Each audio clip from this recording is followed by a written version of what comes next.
Bonjour, nous sommes le mardi 2 juin 2026 et le sujet est l'agence de notation S&P Standard & Poor's. Pourquoi l'agence de notation S&P épargne la France malgré l'état de ses finances publiques? On a vu au cours de ces dernières années, les agences de notation, principalement américaines, ont été assez complaisantes. L'exécutif maintient son objectif de ramener le déficit public à 5% du PIB, produit intérieur brut, d'ici la fin de l'année 2026, ce qui va être compliqué compte tenu du conflit au Moyen-Orient. Ça fait déjà plus de 3 mois, et également des prix des carburants à la pompe, plus de 2 € le litre pour l'essence et le gazole. Malgré la fragilité persistante des finances publiques françaises et le coût de la guerre au Moyen-Orient, l'agence S&P Standard & Poor's a décidé de maintenir la note souveraine de la France à A+, avec une perspective stable. Le gouvernement met en avant ses efforts budgétaires pour contenir le déficit et rassurer les marchés. Ici, on peut voir calendrier des notations. Précédemment, on avait vu Fitch le 6 mars. La prochaine fois, ce sera le 28 août. Moody's AA3, c'était le 10 avril. La prochaine fois, ce sera le 23 octobre. Et Standard & Poor's S&P, c'était le 29 mai. Il y a quelques jours. On peut voir ici également la grille d'évaluation des principales agences de notation. AAA, sécurité optimale, donc S&P. Ici, on est A+, Fitch également, et Moody's, c'est AA3. N'oubliez pas de vous abonner pour plus de news nationales, européennes et internationales sur ce monde dans lequel nous vivons. La guerre au Moyen-Orient, qui a commencé le samedi 28 février, c'est déjà plus de 3 mois, continue de peser sur les finances publiques mondiales, notamment sur celles de la France. Malgré ce contexte économique tendu, l'Hexagone échappe cette fois à une nouvelle dégradation de sa note souveraine. Est-ce que ça va durer? Nous verrons. L'agence de notation américaine Standard & Poor's a décidé de maintenir la note de la dette française à A+, assortie d'une perspective stable. Une décision importante pour le gouvernement, quelques mois après l'abaissement de la note française en octobre dernier, passée de AA- à A+. Comme on le peut voir, on a changé de qualité de dette. On est passé de haute qualité à qualité moyenne chez Standard & Poor's et Fitch. Tandis que chez Moody's, on est en haute qualité, AA3, comme on peut voir ici. Une perspective stable malgré des finances fragiles. En maintenant cette note, S&P estime qu'il n'y aura pas d'aggravation majeure de la situation budgétaire française dans les prochains mois, malgré la fragilité persistante des finances publiques. On peut voir actuellement l'horloge de la dette.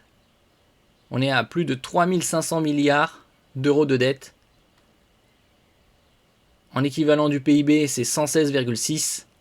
On se rapproche des 120%. On peut voir également calculer les intérêts de la dette. Taux actuel 2,10%, 73,71 milliards. Ça pourrait atteindre les 100 milliards vers 2028-2029. Dette hors bilan, 3861 milliards.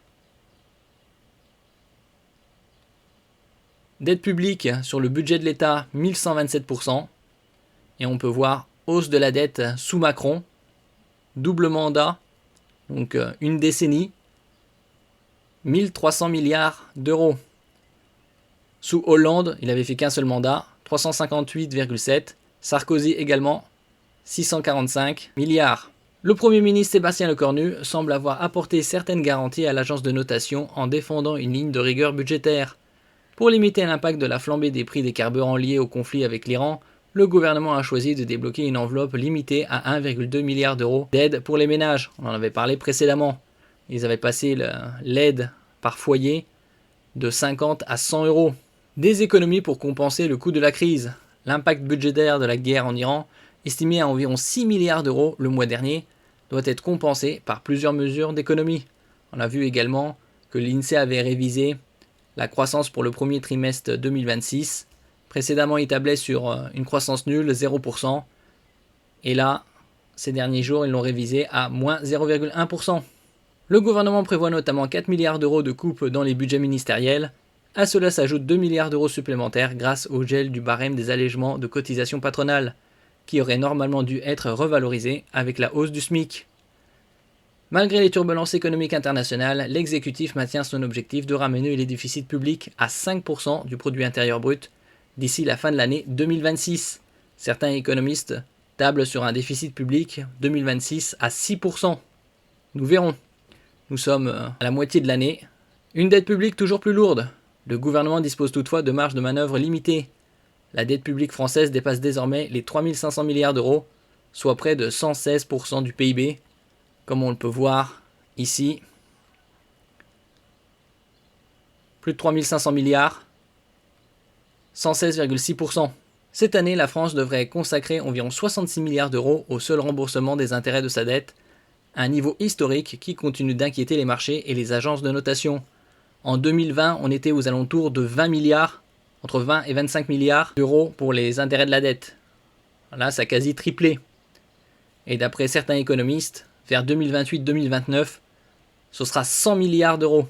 À la suite de la décision de S&P Standard & Poor's, Roland Lescure a assuré que le gouvernement restait pleinement mobilisé pour poursuivre la réduction du déficit public et de la dette. Nous verrons. Merci pour votre écoute et à la prochaine.